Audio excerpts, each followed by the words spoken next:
বাড়িতে কে আছে গো? শাক কত করে দাদা? বাড়িতে কে আছে? তো এই যে আজ চৈত্র মাসের সংক্রান্তি, তো আমি এই যে শাক, কুমড়া, কি কি শাক আছে দেখি? করলা, সজনা, হ্যাঁ, সাত মিশালি শাক নিয়ে আসলাম। তো কে কে শাক নিবে তো চলে এসো, চলে এসো। তো খুব সস্তায় দেবো, খুব সস্তায়। দেখি শাক। এই যে সকালে উঠে আজকে চৈত্র মাসের শেষ সংক্রান্তি, আমাদের বাড়িতে শাকবেলা এসেছে, তো নিয়ে এসেছে অনেক কিছু শাক, টাটকা টাটকা শাক। এই যে কুমড়ো, সজনে, শাক নিয়ে মানে আইলাম পেঁয়াজ গো রসুন বৌদি। মরিচ সব।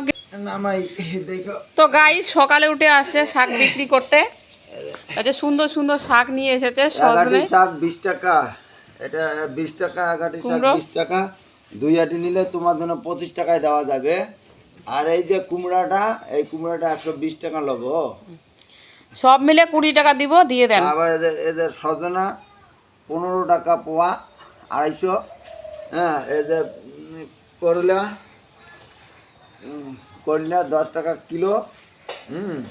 এই যে নিম পাতার ডান্ডা, এটা 50 টাকা। তো তোমার জন্য 10 টাকা নেবো বৌদি, 10 টাকা। সব মিলে 20 টাকা দিব, দিয়ে দেন। না না বাস, বৌদি, অনেক শেষ। দূর থেকে আমরা আছি তো বৌদি। না হলে নিয়ে যান। আজকে সবাই তুলে শাক খায়, কিনে খায় না।